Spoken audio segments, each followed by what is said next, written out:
ஸ்ரீசக்கர வரதாச்சாரியம் சுத்தசத்வ குருத்தமம் ஸ்ரீநிதிம் ராகவம் வந்தே he அபார கருணாகரம். கவசம் connect நேயர்களுக்கு நமஸ்காரம். பெரியாழ்வார் திருமொழி 3ஆம் பத்து 6ஆம் திருமொழியின் 7ஆம் பாசுரத்தை அனுபவிக்க நாம் மானசிகமாக ஆயர்பாடியை இப்போது அடைந்து விட்டோம்.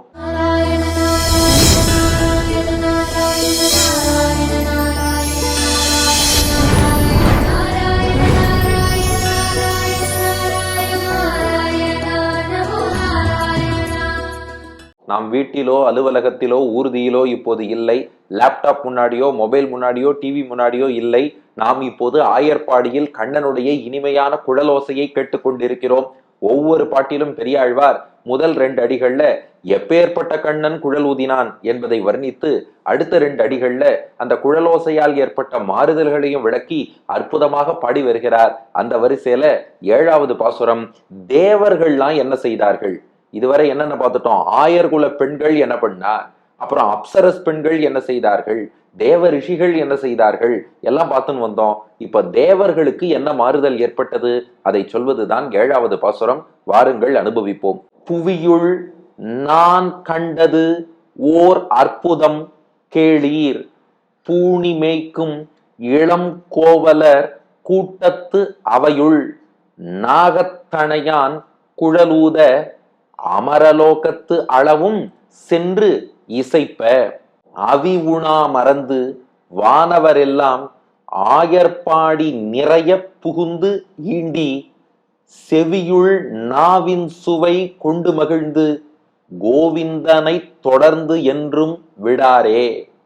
புவியுள் நான் கண்டதோர் அற்புதம் கேளீர், பூணிமேய்க்கும் இளம் கோவலர் கூட்டத்து அவையுள் நாகத்தணையான் குழலூத அமரலோகத்தளவும் சென்றிசைப்ப, அவி உணா மறந்து வானவரெல்லாம் ஆயர்பாடி நிறைய புகுந்து ஈண்டி செவியுள் நாவின் சுவை கொண்டு மகிழ்ந்து கோவிந்தனை தொடர்ந்தென்றும் விடாரே. இப்ப பாட்டின் முதல் பாதி கண்ணன் குழல் ஊதறான். அத பெரியாழ்வார் வர்ணிக்கிறார். புவியுள் நான் கண்டதோர் அற்புதம் கேளீர். புவியுள், இந்த பூமியிலே. பொதுவா பூமியில இந்த மேஜிக் அதிசயம் நடக்கிறதெல்லாம் ரொம்ப அரிதான். இப்ப தேவலோகம்னு சொன்னா தேவர்கள் அடிக்கடி அதிமானுஷமான சக்திகளை எல்லாம் பிரயோகம் பண்ணுவா. ஆனா அதெல்லாம் பூமியில பார்ப்பதுங்கிறது கஷ்டம். இப்ப பெரியாழ்வார் பாடுகிறார், பூமியில அதிசயம் பார்க்கணுமா, அதிசயத்தை மண்ணில் காண வேண்டுமா, நான் பார்த்தேன். புவியுள் நான் கண்டதோர் அற்புதம்.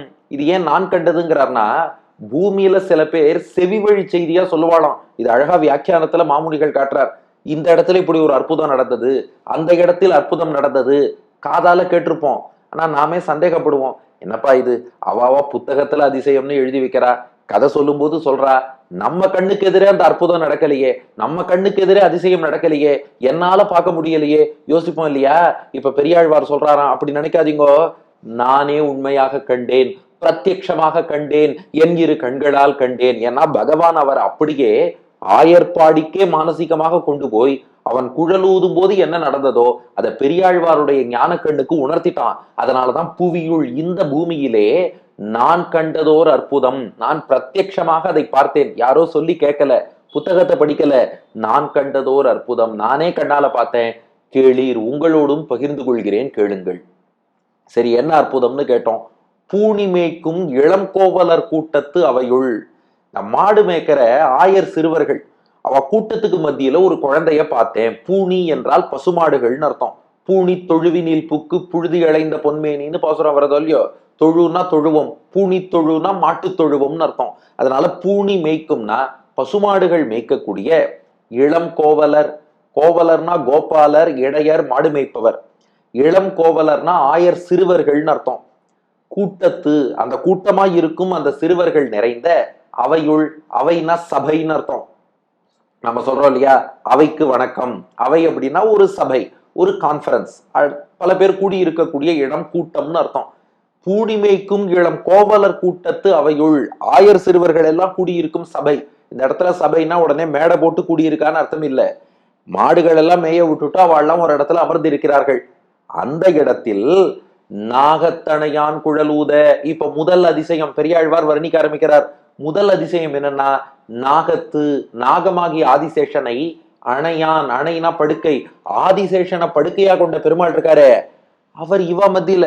என்னது நித்தியசூரிகள் மத்தியில ஆதிசேஷன் மீது பள்ளி கொண்ட, கருடனை வாகனமாக கொண்ட, விஸ்வக்சேனருக்கு தலைவனான, நித்தியசூரிகளை ஆளக்கூடிய, முக்தாத்மாக்கு அனுகிரகம் பண்ணக்கூடிய சர்வலோகேஸ்வரன் நாராயணன் குழல் ஊத இவாளோட குழல் ஊதின்னு இருக்கானா. அதாவது மாடுகள்லாம் நன்னா போய் மேயணும், அதுகளுக்கெல்லாம் வயிறு நன்னா நிரம்பணும்னு சொல்லிட்டு கோவலர் கூட்டத்து அவையுள் நாகத்தனையான் குழல் ஊத, இந்த ஆயர் சிறுவர்கள் கூட்டத்துக்கு மத்தியில பெருமாளா, இதுவே அதிசயம் தானே. எங்கேயாவது மாடு மேய்க்கிற பசங்கள் எல்லாம் கூப்பிட்டுட்டு நடுவுல பார்த்தா நாராயணனே வந்து நின்று இருக்கான்னா, நாகத்தனையான் குழல் ஊத, இவர்களை விட உயர்ந்த பரமாத்மாவான அந்த நாராயணன் இவா மத்தியில ஒருவனாக இருந்து புல்லாங்குழல் ஊதறான். இது ஒரு அதிசயம். அடுத்த அதிசயம் என்னாச்சுன்னா, அவன் புல்லாங்குழல் ஊதும் போது அந்த ஓசை இருக்கே, அது எவ்வளவு தூரத்துக்கு கேட்கும். எந்த ஒரு இசைக்கருவியுமே வச்சுப்போமே, நம்ம மைக் ஸ்பீக்கர் எல்லாமே செட் பண்ணாலும் கூட எவ்வளவு தூரத்துக்கு கேட்க போறது. ஏதோ 1 மைல் ரேடியஸ்க்கு கேட்கும்னு வச்சுக்கலாம். இல்ல நாங்க வந்து யூடியூப்ல டெலிகாஸ்ட் பண்றோம், அங்க பண்றோம், இங்க பண்றோம்னா பூமி முழுக்க கேட்கும், அவ்வளவுதான். ஆனா சேட்டலைட் கனெக்ஷன் தேவலோகத்துக்கு கொடுக்க முடியாதே. ஆனா கண்ணபிரான் குழல் ஊதின போது என்னாச்சா, அமரலோகத்து அளவும் சென்றிசைப்ப, தேவலோகம் வரைக்கும் கேட்கறதே. இது பெரிய அதிசயம் தான்ப்பா. என்னதான் நம்ம டெக்னாலஜி அது இதுன்னு சொன்னாலும், இப்ப இந்த நிகழ்ச்சியை அடியன் கும்பகோணத்திலேருந்து ரெக்கார்ட் பண்ணாலும் கூட, நீங்கள் எங்க இருந்தாலும், நீங்க யூஎஸ்ஏல இருந்தாலும், ஆஸ்திரேலியால இருந்தாலும், சென்னையில இருந்தாலும் உங்களால இதை பார்க்க முடியாது. இது பூமிக்குள்ள தானே. தேவலோகத்துல இந்த மாதிரி டெலிகாஸ்ட் உண்டா? நம்ம சங்கரா டிவி தேவலோகத்துல உண்டா? சங்கரா டிவியை சார்ந்த நிறுவனமான கவசம் கனெக்ட் தேவலோகத்துல உண்டானா? இல்லையே. அது வேற. கவசம் கனெக்ட் என்னோடதுன்னு எல்லாரும் நினைச்சிட்டு இருக்கா, அதுவும் கிடையாது. எல்லாமே சங்கரா டிவியை சார்ந்ததுதான். கவசம் லைஃப், கவசம் புக்ஸ், கவசம் கனெக்ட் எல்லாம் வாழுதுதான். அதெல்லாம் பூலோகத்துல தான் இருக்கு, தேவலோகத்துல இல்லையேன்னா. கண்ணன் கவசம் கனெக்ட் வேணா இருக்கலாம், கண்ணன் கனெக்ட்ங்கிறது எல்லா இடத்துலயும் இருக்கும் இல்லையோ. அதனால என்ன எடுத்தான், அமரலோகத்து அளவும், அமரர்கள்னா தேவர்கள், அமரலோகத்து அளவும்னா தேவலோகம் வரைக்கும் சென்று அந்த இசை பயணித்து சென்று, இசைப்பன்னா துவனிக்கன்னு அர்த்தம், ஒலிக்கன்னு அர்த்தம். அங்க போய் தேவர்கள் காது வரைக்கும் கேட்கறதான். இதுவும் அதிசயம் தானே. இதுதான் பாட்டின் முதல் பாதி. ஆக கண்ணன் குழல் ஊதறான். பூமியில நான் பார்த்த அந்த அதிசயத்தை, கண்ணால பார்த்த அதிசயத்தை சொல்றேன் கேளுங்கோ. ஆயர்கள் மத்தியில ஒரு அதிசயம், நாராயணன் நாகத்தனையான் வந்து எழுந்துருளி குழல் ஊதினான். அடுத்த அதிசயம், அந்த குழலோசையானது தேவலோகம் வரைக்கும் போய் கேட்டுது. அவ்வளவுதான் அதிசயமானோ. இனிமேதான் விஷயமே இருக்கு. இதனால் நேர்ந்த மாறுதல்களை கேளுங்கோ. தேவர்கள்லாம் என்ன பண்ணாங்கிறத சொல்றேன், அதுலதான் இன்னும் பல அதிசயங்கள் இருக்குன்னார். என்னன்னு கேட்டோம். பாட்டின் 2வது பாதி, அவி உணா மறந்து வானவர் எல்லாம். வானவர்னா தேவர்கள், வானவர் எல்லாம் ஒட்டுமொத்த தேவர்களும் அவி உணா மறந்து, அவி உண்பதை மறந்து விட்டார்கள். அவினா என்ன? இந்த யாகங்கள் பண்றோம் பாருங்க, அதுல தேவர்களுக்கு ஹவிஸ்ன்னு கொடுப்பா. யாகத்தில் தேவர்களுக்கு அளிக்கப்படும் உணவுக்கு ஹவிஸ் என்று பெயர். சம்ஸ்கிருதத்துல நம்ம அக்னியில சமர்ப்பிப்போம், அக்னி தேவன் கொண்டு போய் அந்தந்த தேவர்கள்ட்ட சேர்த்துருவான். இப்ப இந்திராய சுவாகான்னு சொல்லி அக்னிகிட்ட கொடுத்தா இந்திரன்ட்ட சேர்த்துருவான், வருணாய சுவாகான்னு அக்னியில கொடுத்தா வருணன்ட்ட சேர்ப்பான். அந்த ஹவிஸுக்கு தான் அவி என்று தமிழாக்கம் வழங்கி இருக்கிறார் பெரியாழ்வார். அவி உணா, உணானா உண்ணன்னு அர்த்தம். அவி உணா மறந்துன்னா அந்த ஹவிஸ் உண்பதையே தேவர்கள் மறந்துட்டாலும். இங்க யாகம் பண்ணிட்டு இருக்கா, இந்திராய ஸ்வாகா, வருணாய ஸ்வாகா, சோமாய ஸ்வாகா, சூர்யாய ஸ்வாகா எல்லாம் இங்க சொல்லிட்டு இருக்கா. ஆனா தேவர்களோ அந்த உணவு வந்தாலும் அதை சாப்பிடணுங்கிறத மறந்துட்டா. அவி உணா மறந்து வானவர் எல்லாம். இங்க வியாக்கியானத்துல ஒரு ரசம் காட்டியிருக்கார் மணவாள மாமுனிகள். தேவர்களுக்கு உணவு தேவாமிர்தமா யாக ஹவிஸான்னு கேட்டார். தேவர்களுக்கு முக்கியமான உணவுன்னா அதாவது தேவலோகத்துல ஒரு அமிர்தம் இருக்கே, அதைத்தானே சாப்பிடுவான்னா. அதுல ஒரு சின்ன விஷயம் இருக்கான். அமிர்தம் தேவர்களுக்கு பிடிக்கும், சாப்பிடுவா. ஆனா யாக ஹவிஸ சாப்பிட்றதுதான் தங்களுக்கு கௌரவம், பிரஸ்டீஜ்ன்னு நினைப்பாளாம். ரெண்டுக்கும் என்ன வித்தியாசம்? அமிர்தம்ங்கிறது அவளா எடுத்து சாப்பிடுறது. ஆனா இந்த யாகத்துல பொருள் கொடுக்கறாளே, இவாள 4 துதி பாடி இந்திராய ஸ்வாகா வருணாய ஸ்வாகான்னு ஸ்தோத்திரம் பண்ணி கொடுக்கறாளோ இல்லையோ. யாருக்குமே வெறுமனை சாப்பிட்டா பிடிக்காதான். அவனை நன்னா 4 வார்த்தை புகழ்ந்து உனக்காக நாங்கள் வணங்கி தருகிறோம்னு சொன்னா, இதுதான் என் பிரஸ்டீஜ், கௌரவத்துக்கு ஏற்றதுன்னு சாப்பிடுவாளாம். அதனால அமுதம் சாப்பிட்டாலும் திருப்தி வராமல் யாகத்தில் வரக்கூடிய ஹவிசு தான் தங்களுக்கு திருப்தின்னு நினைப்பாளாம் தேவர்கள். இவ அமுதத்தை மறப்பது கூட ஆச்சரியம் இல்ல. இவாளுக்கு எது கௌரவமோ அந்த யாக ஹவிசைய மறந்தா பாருங்க, அதுதான் ஆச்சரியம். அதுதான் பாட்டில் உள்ள நுட்பம். ஏன்னா அமுது உணா மறந்துன்னு இந்த பாட்டை பாடலாம். தேவர்கள் அமுதத்தை உண்ண மறந்தார்கள்னு அது சொல்லல. ஏன்னா அவளே அப்பப்ப மறந்துடுவாளாம். ஏன்னா 4 பேர் ஸ்தோத்திரம் பண்ணி யாகம் பண்ணி ஹவிசு கொடுத்துட்டா இதான்ப்பா கௌரவம் அப்படின்னு அமிர்தத்தை மறந்துடுவாளாம். அது ஆச்சரியம் இல்ல. ஆனா அவனை ஸ்தோத்திரம் பண்ணி இங்க ஹவிஸ் கொடுக்குறானே அதை கூட சாப்பிட மாட்டேன்னு மறந்தார்னா அதுதான் வியப்பு. ஆக அடுத்த அதிசயம் என்னன்னு கேக்குறீங்களா? அவி உணா மறந்து வானவர் எல்லாம் யாகம் பண்ணிட்டே இருக்கா, ஹவிசு கொடுத்துட்டே இருக்கா, மந்திரம் சொல்லிட்டே இருக்கா, ஆனா அதை உண்ண வேண்டும் என்பதை மறந்து விட்டார்கள். அடுத்து ஆயர்பாடி நிறைய புகுந்து ஈண்டி, தேவர்கள் என்ன பண்ணாலாம், தேவலோகத்தை விட்டே புறப்பட்டு வந்து சும்மா ஹவிசு வேண்டாம்னு சொன்னதோட அங்க நிக்கலையா, அங்கேருந்து இறங்கி வந்து மொத்தமா ஆயர்பாடியில் திரண்டார்கள்.